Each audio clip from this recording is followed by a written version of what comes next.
So over the next few episodes, I'm going to be transforming this absolute crackdown of a laundry room into something way more attractive, way more usable, and that doesn't have a floor that's totally falling apart. Now first things first, everything in here is got to come out, so that way I can get a better idea on how these cabinets are attached. Now fortunately, most of the stuff in here that's being replaced is from IKEA, and as it's more than 6 months old, it's pretty much just falling out anyway.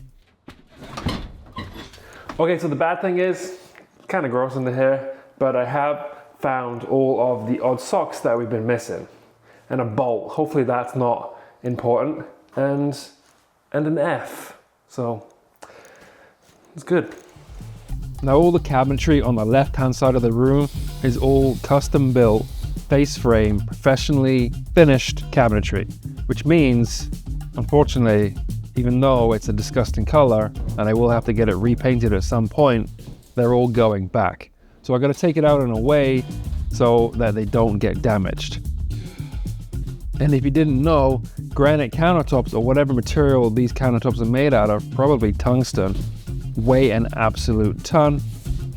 And I'm the kind of person that would rather end up in hospital than ask for help, so I had to get a little creative to get them out.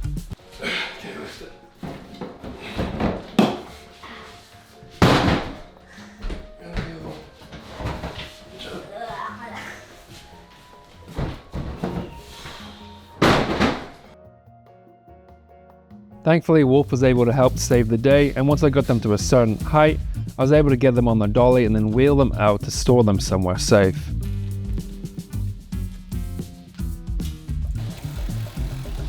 And then once the countertops were out of the way, I was then able to slip out the rest of the cabinet parts with minimal damage. Okay, so those cabinets came out real smooth, which is great because I was real concerned about damaging them.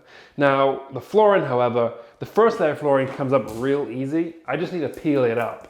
However, underneath that flooring, there's 2 layers of linoleum, which is glued down, and it's an absolute headache to get up.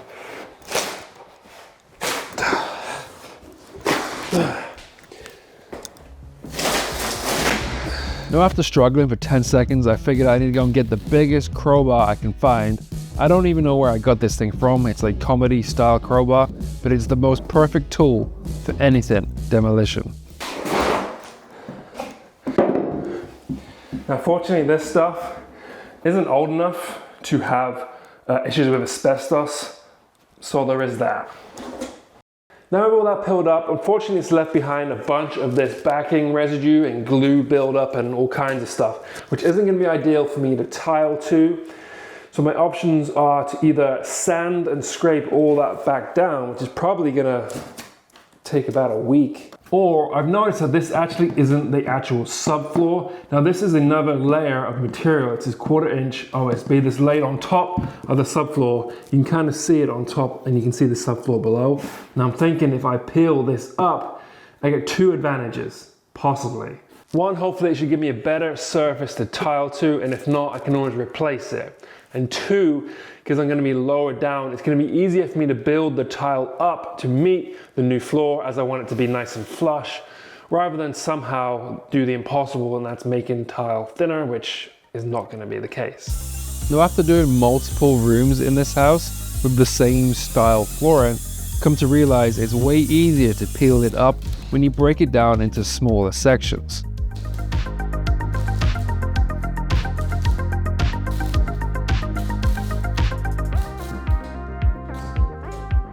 Now once the subfloor is exposed, I sanded down all the glue buildup and all that kind of junk on top of the floor to make sure that the tile adhesive holding the tiles down has the best chance to adhere to the floor as possible.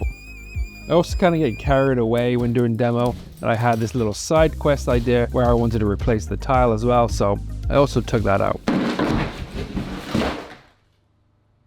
And then with the old tile out, I can then put back some new drywall to create a nice new fresh surface to either tile or paint or whatever the wife decides that she wants me to do. Okay, so now we're at a point where I can stop taking stuff out and start actually bringing stuff in. I'm gonna kick it off with the floor. Now for the floor tiles, or for the floor, we're gonna be using floor tiles. But before we get into the tiles, I'm going to be installing this stuff that goes in between the subfloor and the finished tile. Now this stuff is called Schluter Ditra, and it acts as a buffing kind of membrane that sits between the subfloor and the finished tile. Now my subfloor is 3/4 inch plywood on wooden joists, and during the different seasons, the different temperatures, the different humidities, this wood will slightly move in and out. Now you might not see it, but it can have dramatic effects, especially if you're having tile on top, which is a material that doesn't like to expand and contract or move at all. It could cause it to crack, which is no good. This stuff essentially acts as a buffer, so your subfloor can move around and the tile is going to stay nice and rigid, glued down, and perfect for years to come, which is why I like using this stuff. Now it's got a bunch of different benefits. It's waterproof and stuff, but it's also really easy to install. So let's get into it. Now I've used this stuff a lot over the past 10 years, and I found it's way easier to pre-cut your whole entire room rather than doing it after you've made your tile adhesive and start panicking. Trust me, I've done both. Now to glue it down, I'm using a tile adhesive, but it's a modified tile adhesive is what they recommend. Color doesn't really matter. Now most tile adhesives you mix with water, and I like to mix mine up to a nice thick peanut butter style consistency. Now to stick the Schluter down, I like to use a grout float and a small square notch trowel like this one. Then in the section that I'm going to lay first, I'll wipe down the subfloor with some clean water. This does two things: one, eliminates dust, and two, stops the subfloor from soaking up all the moisture out of the tile adhesive, which is very important.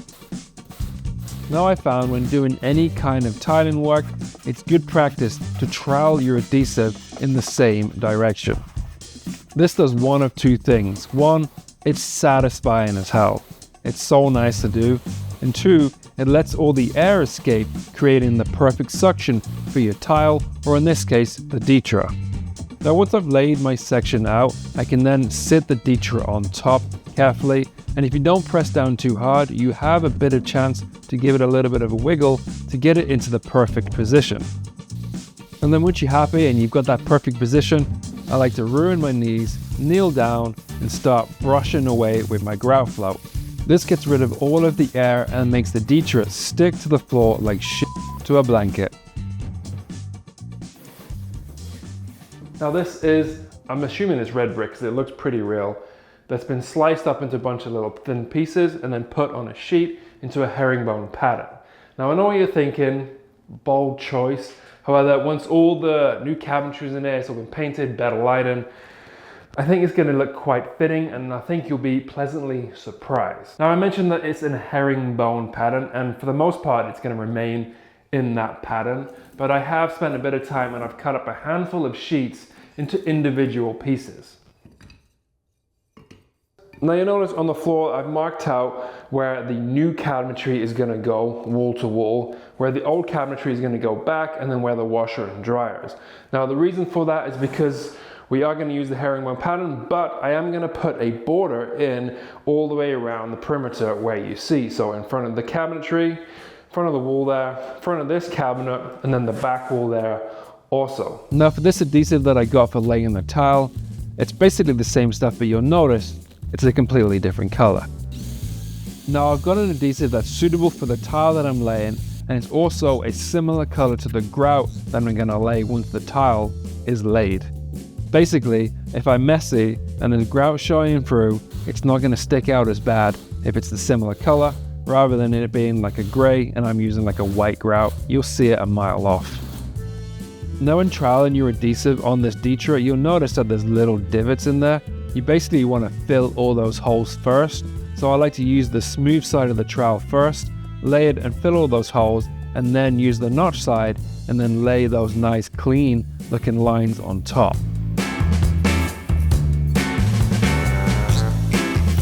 And you'll notice that the spacing on these tiles are kind of designed to be a little bit irregular. So for the border I've gone with 3 tiles wide is the same as 1 tile in its whole entire length, if that makes sense. Now, there's one thing that I've learned the hard way when tiling is not being clean. The cleaner you are, the better it's going to be. Because if you're not cleaning right now when it's wet, you'll be cleaning while it's dry and it's a lot harder to get out. Now I feel like in tiling there's a lot of things that are good practice, and when I say good practice, I mean like it's things that you should do whether you need to do it or not, because sometimes you might forget to do it and it's going to be a disaster. Like for instance, you're going to go and kiss your grandma, it's good practice not to use tongue, because if you did, you're going to regret it. Now when laying the tiles in the pattern sheet, I find it best to pre-cut as much as I can before mixing up any adhesive. That way I'm not panicking and things aren't drying, and I can just take my time and get it nice and neat and nice and perfect. Now on the sheets, the spacing between the tiles, like I said, are kind of irregular, but they're thereabouts the thickness of the tile. So that's what I did towards the border here. You can see that I marked that straight line, which I'm about to go cut outside. Now to cut the tile, you see me cut it with a wet tile saw, and now you can see me cutting it with an angle grinder. I found the angle grinder a little bit better because I got tired of slinging wet tiles throughout the house, and this stuff doesn't really chip out so bad, so I found the angle grinder was a little bit better. I've also noticed that when tiling with a tile that's on a mat or a net or a mosaic tile, it's a good idea to have a straight line because I can't really control the gaps. Now, because I can't draw on the floor because I'll cover it up, I figured I'd set the laser up so that I have something kind of roughly to keep me straight and in line.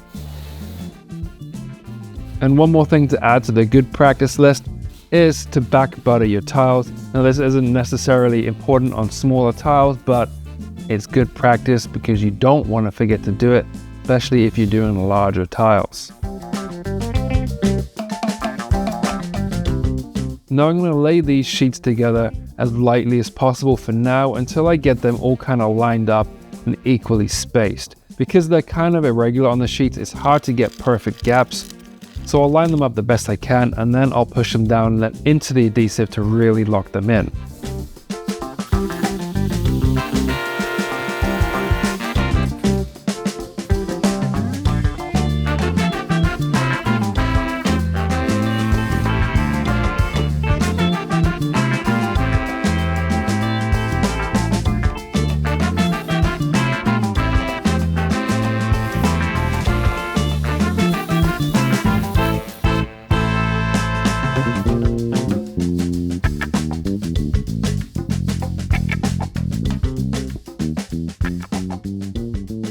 Okay, so the tile has been laid, it's dried, it went fairly smoothly.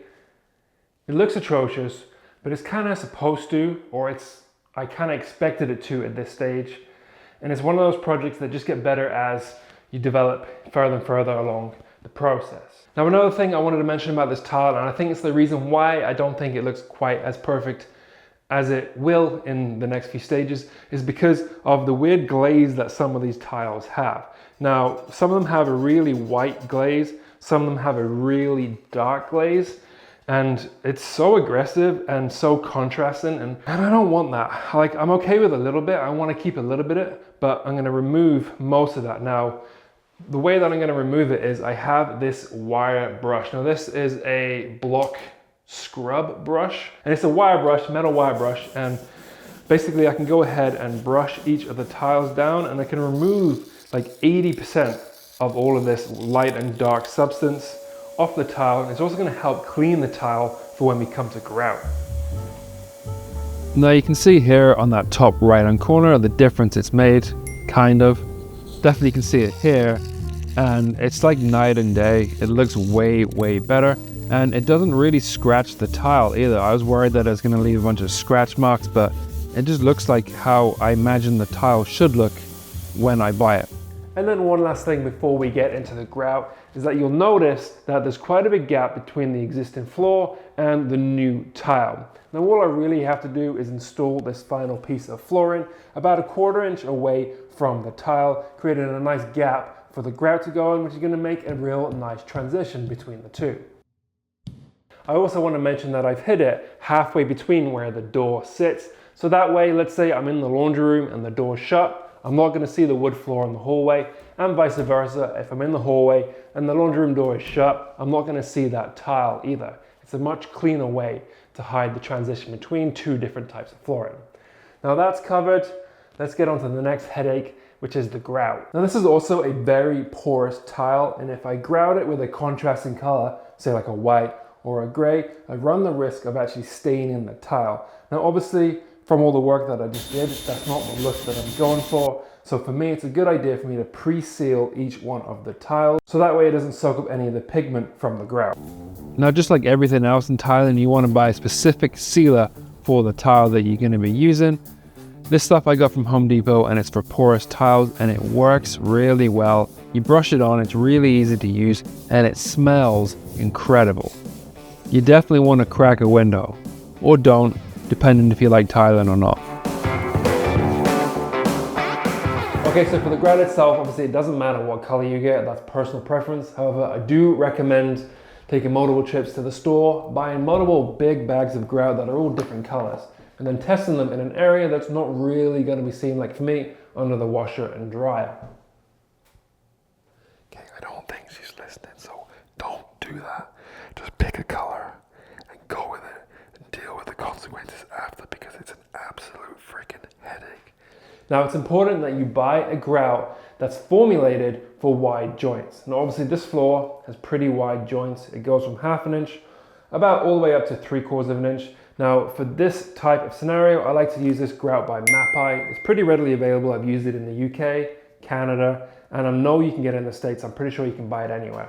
Even if you can't, you gotta make sure that you get a wide joint grout. Now when mixing the grout for this tile and this tile only, I'm gonna recommend that you mix it slightly drier than what's recommended on the bag.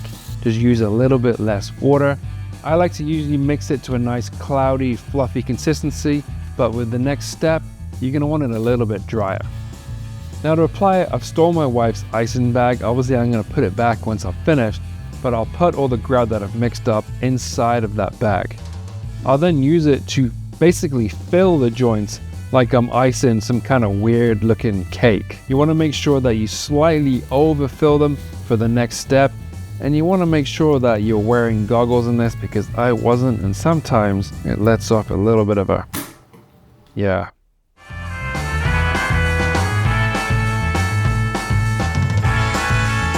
Now to clean the joints, rather than sponging it right away, I'm using this metal spoon masonry thing, kind of what they use on the bricks outside, which is essentially what I'm doing here. And I'll force the grout into the joints as well as removing all of the excess. So now I can go ahead and brush all the dry bits up, and this stuff was gonna get sponged and smeared all over the brick, so it's kind of a good idea really. I'll then spend the next pretty much 8 hours wiping the grout joints, wiping the bricks, cleaning the water, getting new water, wiping the bricks again and again and again.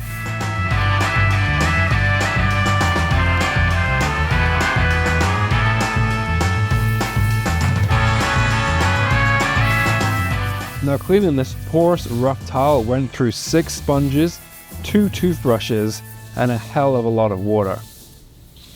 And then after a couple of days of recovery, I could then go ahead and seal the whole floor, including the grout, again for a second time. Now this time I used a roller. It's a lot easier to roll the whole floor rather than paint each brick, but whatever, you can put it on any which way you want as long as you get it nice and consistent. And with that all dried up, I can then bring in the old cabinets that I carefully removed and safely stored back into position, making sure that they're nice and level, actually more level than they were in before. They weren't in very level. Put the wash machine and dryer back in, as well as the countertop, and my second and final trip to the hospital on this one job. This project is pretty much complete, or at least this part of the project is complete. Still got the whole room to do.